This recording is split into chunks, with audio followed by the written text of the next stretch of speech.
안녕하세요. 거꾸로 수업 28번째 마지막 시간입니다. 오늘은 서비스업의 변화와 교통통신의 발달 그리고 7단원 일부 나가겠습니다.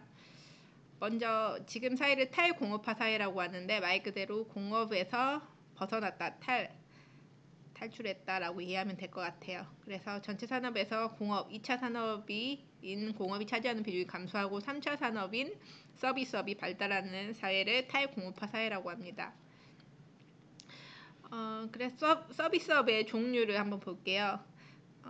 소비자 서비스업은 개인의 일상생활을 돕는 서비스업으로 식당, 그 다음에 숙박업 이런 것들을 말하고, 그다음에 생산자 서비스업에 비해서는 분산돼서 입지한다면 생산자 서비스업은 기업을 대상으로 하는 서비스업이에요. 기업이 잘 되려면 광고를 해야 되고 기업한테 돈도 빌려줘야 되고 보험을 해줘야 되고, 광고, 금융, 보험 등이 대표적인 생산자 서비스업입니다. 그리고 기업을 대상으로 하기 때문에 기업이 접근하기 좋은 곳에 이런 생산자 서비스업은 모여서 입지합니다. 직접 입지라고 하고요. 그 다음 이제 교통 파트 보겠습니다. 운송비는 크게 두 개의 비용을 합쳐서 운송비용이라고 하는데요. 총 운송비는 우리가 차 타고 갈 때 생각했을 때 기름 비용 있죠. 그런 주행할 때 드는 비용. 뿐만 아니고 기종점 비용이 있습니다. 종점이란 말 들어봤죠? 이미 출발 지점에서부터 내고 시작하는 비용이 있어요. 같이 볼게요. 기종점 비용은 주행 거리와 관계없이 드는 일정한 비용입니다. 예를 들자면 여기 선박, 그 다음에 철도, 도로, 항공이잖아요. 총 운송비가 아직 이동을 안 했으면 0에서 시작해야겠죠. 근데 다 보니까 총 운송비가 처음 0km 아직 출발도 안 했는데 이미 운송비가 들고 시작해요. 그게 바로 기종점 비용입니다. 예를 들어 물건을 싣고 내리는 비용이라든지 여기를 유지하기 위한 보험료라든지 터미널이 있잖아요. 터미널을 유지하는 비용이라든지 이런 것들이 다 기종점 비용이라고 볼 수가 있어요. 그러면 해운, 철도, 도로, 항공 중에서 가장 기종점 비용이 낮은 게 뭘까요? 가장 영쪽에 접근한 거. 도로가 가장 기종점 비용이 낮고 가장 기종점 비용이 높은 것은 항공이네요. 공항을 유지하는 비용이 많이 들겠죠.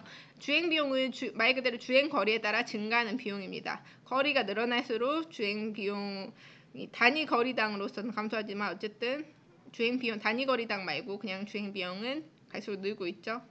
보면은 여기 초반은 이렇게 단거리는 그럼 어떤 이 네 개의 교통편 중에 어떤 걸 이용하면 좋을까요? 당연히 총 운송비가 제일 낮은 걸 이용하면 좋겠죠. 단거리일 때는 제일 낮은 게 도로네요. 운전하고 가야 돼요. 근데 중거리 정도 됐을 때는 제일 낮은 거, 총 운송비가 제일 낮은 게 뭐죠? 네, 기차 타고 가야 돼요. 그러다 더 장거리를 이동한다 그러면 제일 낮게 운송비가 드는 게 바로 배 타고 가면 됩니다. 그리고 갈수록 이 주행 비용이 비율도 늘어나고 있는 걸 알 수가 있죠. 그렇게 이해하면 될 것 같아요. 이 처음 여기 시작해서 이렇게 주행 비용은 다 늘 수밖에 없죠. 기차, 배, 도로, 항공할 것 없이 당연히 타고 다니면은 늘 수밖에 없어요. 운송비는. 그러면 실제 국내에서 사람을 태우는 것, 그 다음에 물건을 싣는 것, 교통수단별로 순위가 달라요. 먼저 사람을 가장 많이 태우는 거는 당연히 자동차, 도로겠죠.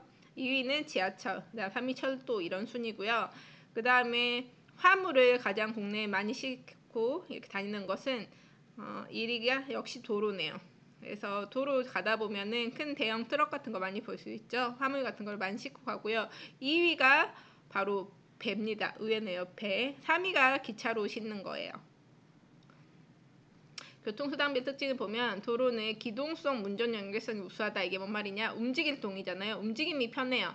어디든 갈 수가 있고요. 운전 연결성, 문 앞까지 도로 자동차로 운전하게 되면은 어떤 특정 지역을 가면 문 앞까지도 갈 수가 있잖아요. 다른 철도, 배, 비행기 같은 경우에서는 내린 다음에 다시 거기 그 지역까지 가야 되는데, 그리고 도로는 단거리 수송에 유리하고 철도는 기차는 안정적이고 시간을 딱 맞춰서 오죠. 그리고 정시성이 우수하고요.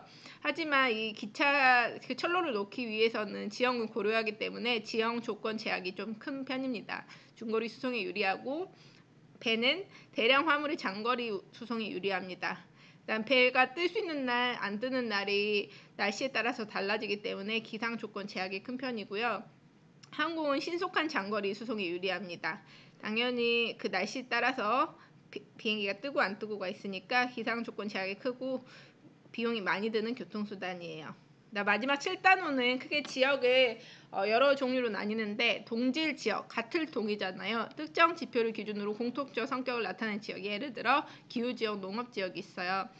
어떤 곳은 열대기후, 어떤 곳은 건조기후 이런 식으로 기후마다 다른 특징이 있잖아요. 그래서 그런 공통적인 특성을 나타내는 지역을 기후지역, 농업지역은 벼농사지역, 어떤 곳은 밭농사지역 이렇게 묶여있는 것을 동질지역이라고 합니다.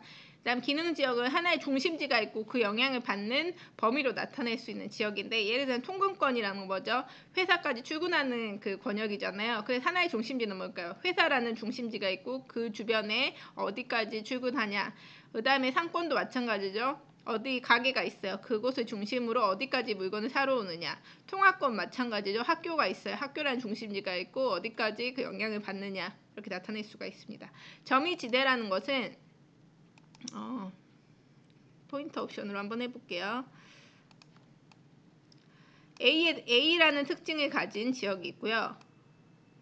B라는 특징을 가진 지역이 있어요. 근데 여기 가운데는 어떻죠? A 특징도 가지고 B 특징도 가지고 있죠. 이 인접한 두 지역의 지리적 특성이 혼재돼서 둘 다 나타나는 지역을 뭐라고 하냐? 점이지대라고 합니다. 그 외에도 우리나라를 강원도, 충청도, 전라도 이렇게 구분하는 그 정도는 수업 시간에 마저 하도록 할게요. 여기까지 하고 오늘은 선착순 댓글 10명 받을게요.